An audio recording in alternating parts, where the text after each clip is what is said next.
logaritmoak zer diren ulertzeko hasiko gara berredurak aztertzen apurtxo bat. Nik galdetzen badutuet, 16 zenbakia berredura eran idazten badugu, zein dan berretzailea, zezango zunukete. Posible da izatea, berredura eran modu askotan aldala idatzi. 16 ber bat, 4 ber 2, 2 ber 4, berretzaile, segun zeinen berretzaile. Berrekizuna 16 bada, berretzailea da bat. Baina berrekizuna 4 bada, berretzailea da 2. Eta berrekizuna 2 bada, berretzailea da 3. Da 4 parkatu. Orduan, zehazten ez badugu, zeinen berretzaile da da. Berrekizuna zein dan, galdetzea berretzaile zein dan, ez dago zentzurik. Berretzaile hori da 16-ren logaritmoa deitzen da. Zehazten badugu, zeinen berretzaile. Eta idaziko dugu lanik. 16-ren logaritmoa. 16 oinarrian, hau da, berrekizuna 16 izan da, zen bada? Bat. Zergaitik? 16 ber bat, 16 delako.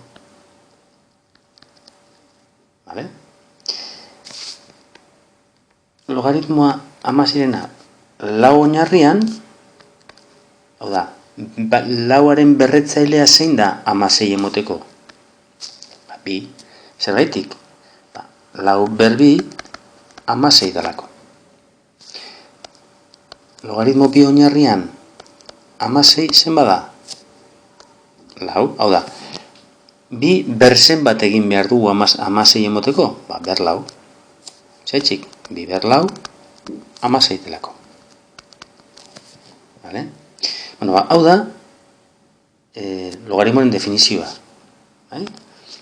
Zehaztuko dugu hobeto. Oinarrian, hau da, hemen berrekizuna, izan behar da, derrigor, 0 ez den, zenbaki positibo bat kenduta. Hau da, bata ere ezin da izan. Bat ber nahi duguna beti moten daulako bat. Berrekizun moduan, erabiliko ditugu. Bakarrik, zenbaki positiboak bat ez direnak. Hori zehazten dugu lanik. Logaritmoaren oinarrian, berrekizuna izango dana, izan behar da zenbaki positibo bat, ez dana bat. Eta, definizioan ezaten dugu. Hau oinorriko logaritmoa perena, da x baldin eta a berrekiz emoten badau p. Lehen komentatu duguna. Logaritmo bi oinarrian 8 zen bada? 3, zergaitik? 2 ber 3, 8 emoten duelako.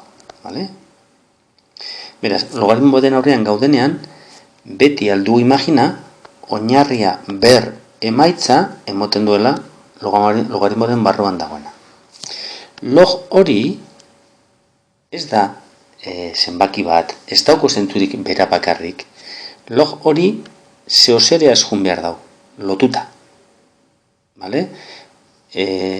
Log bi oinarrian 8, hau zezolte ez dauko zentzurik. Ezin dira separa, log eta 8. ¿De acuerdo?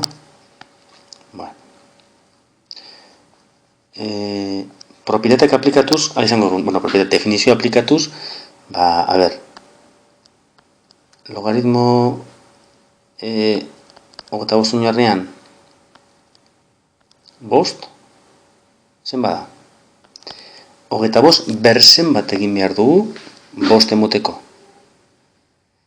Horatu, 25-aren errokarratua, dala 5 ez, hau da, 25 ber bat biren egin behar dugu 5 emoteko, beraz, bat biren.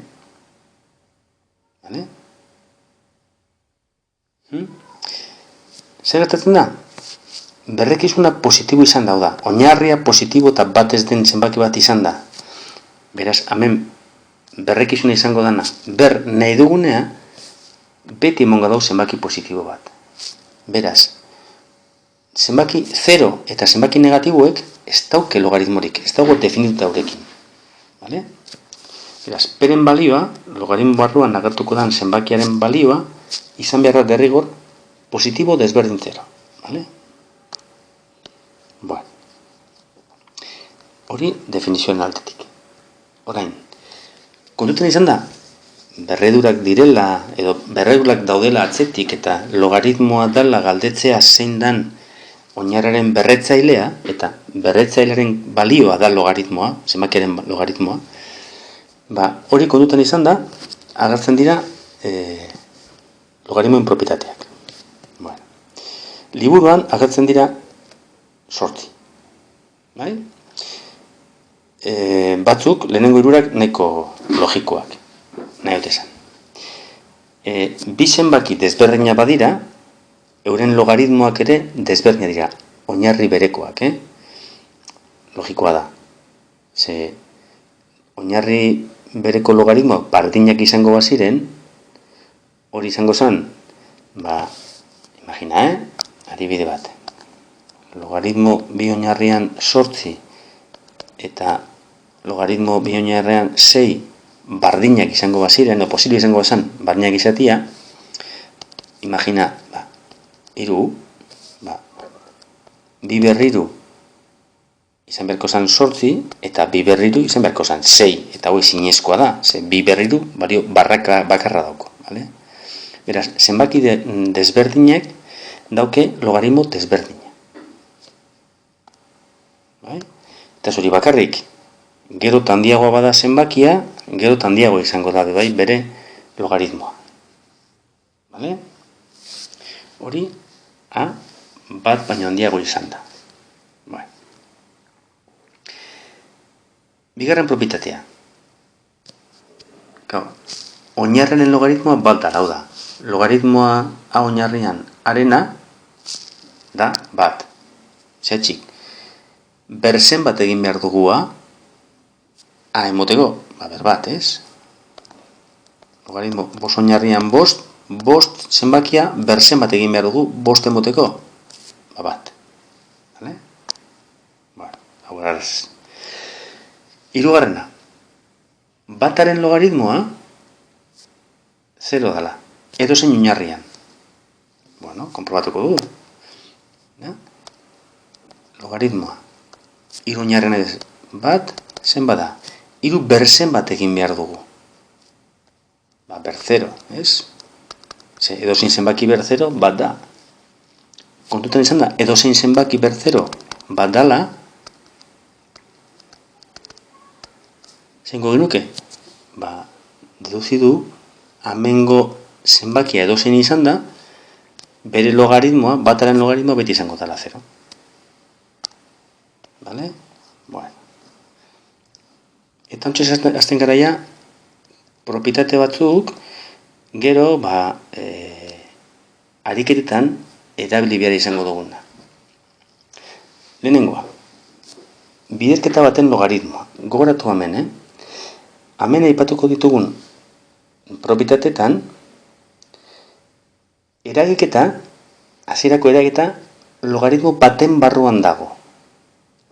Hemen biderkaketa, logaritmo baten barruan dago. Hemen zatiketa, logaritmo baten barruan dago. Hemen berredura, logaritmo baten barruan dago. Eta hemen erroa, logaritmoaren barruan dago.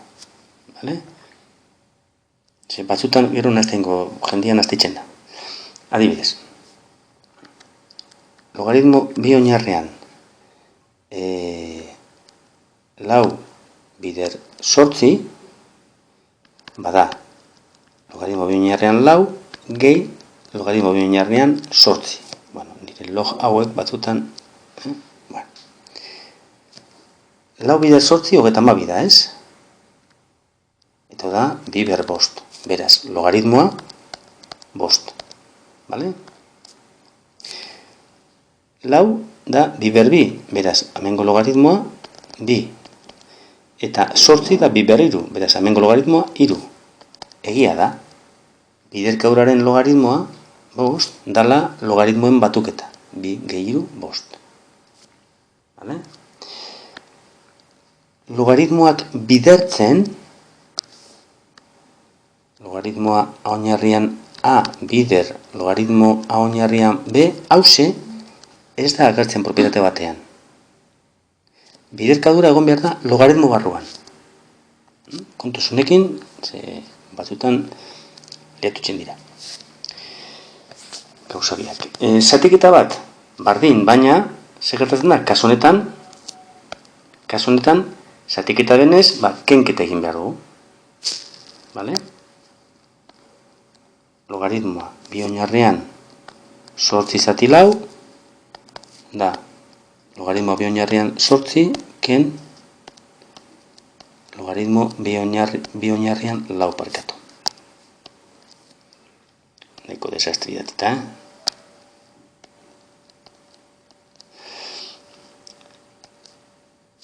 8 zati lau, bi emoten dau. Beraz, bere logaritmoa bat. Vale? 8aren logaritmoa, lehen ikusi dugu, 3 dala. Eta lauaren logaritmoa, lehenko moduan ere, 2. Bat, bai da, 3ken 2. Konprobatzeko, hau ez da frogapena, hau da, konprobazioa bakarrik, kasu batean, gertatzen dala. Vale? Urrengo biak berredurak eta erroak agertzen direan da. Adibidez, logaritmoa bi oinarrian lau ber irurena da 3 aldiz lauaren logaritmoa. Oda, berretzailea kanporatu aldugu kanpora. Logiko, kanpora. Tonteria. Konprobatuko dugu. Lau berriru, lau da bi ber bi, bi ber bi berriru, bi ber 6. Bai? Beraz, horren logaritmoa 6 da. Eta lauaren logaritmoa, bi da bai, ez? Orduan, 3 bider bi, 6 konprobatuta dago. Eta erroekin, bakatzen da, logaritmo oinarrian enegarren erroa perena, hori berredura moduan idazten badugu, berbasa tiene. Hau da, basa tiene logaritmo oinarrian P edo dana satiene ipinitak enduta hortik, gauza bera da. Vale? Hemen dagoena eta hause gauza bera da. Eta amaitzeko, azkenengo propietatea da oinarri aldaketarena. Bueno, hau nahi kondo dator kalkuladoren bitartez egin behar direnean. Zerraitik, claro, oinarriak horren beste aldirenez izan,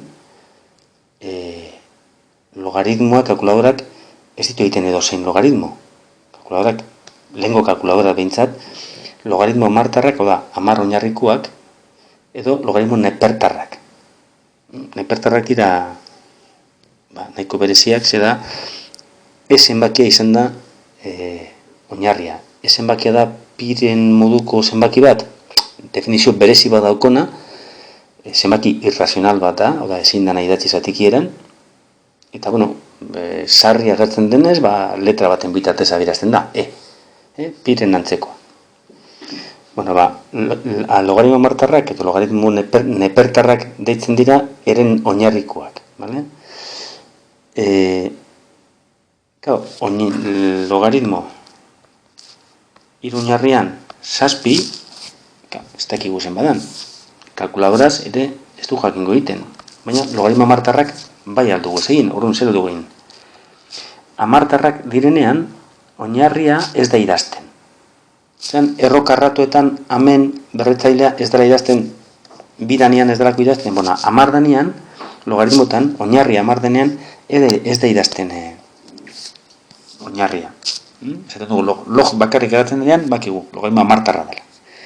Bueno, bada, 7 zati, logaritmo 3. Claro, kalkuladoraz, logaritmo amartarrak aldira kalkulatu. Beraz, hause, aldugu kalkulatu bai. Vale? Bueno, gehien bat horretarako erabiltzen da. Dena den, gehien erabiliko ditugun propietateak eta izango dira 4, 5, 6, 7 gehi definizioa. Vale? Definizioa nahi kondo torten da batzutan ulertzeko zergaitik egiten diren gauza batzuk. Orain, engo ditut pare bat bideo, adibidekin edo ariketekin ikusteko zelan aplikatzen diren propietateak. Gero ongo dira pizka komplikatuagoak eta, baina printzipioz hasiko gara gauza simplekin horan hasi bida. Vale?